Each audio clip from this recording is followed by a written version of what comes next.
अपने विचार के लिए जिस विचार को परम पूज्य संत शिरोमणि गुरु घासीदास जी ने स्थापित किया था, उस वक्त में रौदी चला चला करके, गांव गांव जा करके, कस्बे कस्बों में जा करके उन्होंने लगातार प्रयास किया कि सतनामी समाज के लोग सशक्त हो, मजबूत हो, और एक नारा दिया कि माना मानव एक समान, माना मानव एक समान।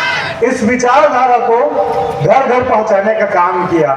लेकिन गुरु घासीदास जी के जाने के बाद, बालक दास जी के जाने के बाद किसकी जिम्मेदारी थी कि उनके विचारधारा को सतनामी समाज के अंतिम छोर तक पहुंचाए? बालदास जी की जिम्मेदारी थी, कुसुम गुरु जी की जिम्मेदारी थी। मैं आप लोगों से पूछता हूँ, क्या उन्होंने इस विचारधारा को आगे बढ़ाने का काम किया? नहीं। आप लोग बताइए, क्या उन्होंने गुरु घासीदास जी के विचारों को बढ़ाने का काम किया? तो क्यों पैर में जाके गिरते हैं आप लोग उनके? क्यों उनको इतना बड़ा नेता स्वीकार करते हैं? बलौदा बाजार में कितने परिवार बर्बाद हुए, आप लोगों ने देखा है कि नहीं देखा? निर्दोष लोग जेल काटे कि नहीं काटे? लेकिन वही लोग जब अंदर थे, जब हमारे युवा लोग अंदर थे, जब हमारे घर के बुजुर्ग लोग, बहन लोग, माता लोग उनके पास गए थे कि आप समाज के प्रमुख हैं, आपका बेटा विधायक है, आप समाज के सर्वोपरि है, आप हमारे बच्चों को बाहर निकालने का काम कीजिए। क्या उन्होंने आप लोगों के लिए लड़ाई लड़ी? क्या उन्होंने कोई बात रखा? अगर खाना खा के नहीं आए तो खाना खा के आ जाइए, मैं इंतजार करूंगा। लेकिन आप लोगों की आवाज मुझ तक नहीं पहुंच पा रही है। क्या आप लोगों ने किसी गुरु परिवार के लोगों को हमारे लिए लड़ते देखा? जोर से बताइए, देखा? तो फिर क्यों उनको हम लोग नेता चुन रहे हैं? हम लोग रायपुर जेल में बंद थे, लगभग 22 साथी, और रायपुर के केंद्रीय जेल में अतिथि बनकर आदरणीय विधायक खुशवंत जी आए 18 दिसंबर को। तमाम जो हमारे साथी थे उनका आदर सत्कार किए, हमें मिलने का मौका दिया गया, क्योंकि जेल कोई हॉस्टल तो नहीं है कि सामान्य मिले, लेकिन बहुत रिक्वेस्ट करने के बाद हम लोग उनसे मिले और अपनी पीड़ा जाहिर करी। इस आंदोलन के कारण आज हमारा परिवार बर्बाद हो रहा है, हम निर्दोष लोग जेल काट रहे हैं, आप सहायता करिए। उन्होंने बहुत सुंदर जवाब दिया, आप लोगों को भी शायद गर्व हो। अगर आप समझदार लोग हैं तो मुझे लगता है कि विरोध होना चाहिए, लेकिन मुझे लगता है कि आप लोग गर्व करेंगे।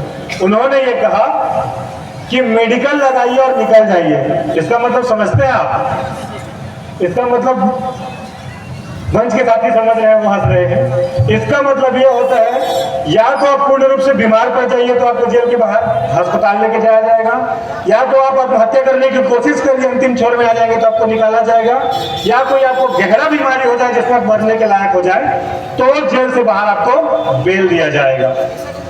और इस तरीके से हम लोगों से बातचीत की है जैसे कि हमारे समाज के लोगों को तो जानते ही नहीं। कार्यक्रम हमारा, अतिथि हमारा, लेकिन हमारे लोगों से बात तक नहीं करना चाहे। हमारे कुछ जो लोग थे, बुजुर्ग लोग थे, वो रो रहे थे कि हम बार बार इनके चरणों में गिरते हैं, पैर में गिरते हैं, इनको गुरु स्वीकार करते हैं, और आज ये हमारा साथ छोड़ दिए। अच्छा, ये तो जेल की बातें थी। विधानसभा में शपथ का कार्यक्रम चला, आप लोगों ने खुशवंत जी का शपथ देखा? कौन सी भाषा में शपथ लिए? और लास्ट में क्या बोले? लास्ट में क्या बोले? क्या बोले लास्ट में? किसी को याद है? जय श्री राम। सोचिए कितनी बड़ी गनीमत की बात है कि हमारा एक मंत्री, एक विधायक नहीं है जो सदन में जाके जय भीम जय सतनाम बोल सके। शर्म आना चाहिए कि नहीं आना चाहिए हमारे समाज के लोगों को? एक व्यक्ति नहीं है जो सदन में ये कह सके जय भीम बोलने वाले लोग नहीं है, जय सतनाम बोलने वाले लोग नहीं है, जय संविधान बोलने वाले लोग नहीं है। कितनी बड़ी शर्म की बात है। सतनामी बाबा का गाना लगा के नाच रहे हैं, सतनामी डोडा के गाने में नाच रहे हैं, लेकिन मर्दानगी विधानसभा में साबित करने वाला कोई नहीं है। ये हमारी परिस्थिति है। दूसरे समाज के लोग हंसते हैं। लोहारीडीह में कांड हुआ साहू समाज के साथ, देखिए उनके विधायक ने क्या कहा कि मैं विधायक रहूं या ना रहूं, मेरा समाज हमेशा रहेगा, लोहारीडीह के लोग निर्दोष हैं। पहले 26 लोग छूटे, फिर 21 लोग छूटे, फिर 17 लोग छूटे। क्या हमारे समाज के किसी नेता ने हिम्मत किया ये बोलने का कि हमारे लोग निर्दोष हैं? एक पत्थर लग गया गाड़ी पे, सुरक्षा बढ़ा दी गई, मंत्री बढ़ा दी गई। आपको लगता है कि लोग आपके साथ खड़े होंगे? आप फोन करके देख लीजिए कि दामापुर में घटना हो गई है, हमारे लोगों को पीटा जा रहा है, फोन भी नहीं उठाएंगे मुझे लगता है, और उठा लिए तो शायद ही कोई रिस्पांस मिलेगा। अब ये आप लोगों की जिम्मेदारी बनती है, आप लोगों को अपनी आंखें खोलनी चाहिए, झूठे नींद से उठना चाहिए और समाज में जाकर इस बात को बताना चाहिए कि आपके लिए कौन लोग लड़ रहे हैं। देख लीजिए, चेहरा हो सकता है कल चेहरा बदल जाए लेकिन गमछा वही रहेगा। ये चेहरे आज वर्तमान में आप लोगों के लिए लड़ रहे हैं। सोचिए एक बात कि संजीव वर्मन भैया का सदन में चुनकर चले जाते, मजाल है किसी पुलिस वाले की बड़ौदा बाजार में किसी को अंदर कर देते, आप लोगों को लगता है? मैं आप लोगों से पूछता हूँ, युवा साथियों से पूछता हूँ, अगर संजीव वर्मन भैया या मैं विधानसभा में होता, सतनामी समाज की बहन बेटे बात उठाकर कोई देख देता? बड़ौदा बाजार कांड में किसी को अंदर कर देते? कितने साथी लोग देखते हैं हम लोगों को सोशल मीडिया में? संजीव भैया को मुझे बताइए, हाथ खड़े करके बताइए। आप लोग देखते हैं? हाँ भाई। लगातार हमारे कार्यों को देख रहे हैं।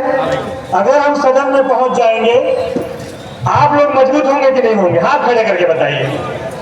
हमारी बात सदन में रख पाएंगे कि नहीं रख पाएंगे? मैं ये जिम्मेदारी आप लोगों तक छोड़ता हूँ कि आप लोगों के पास अगला 2 साल है।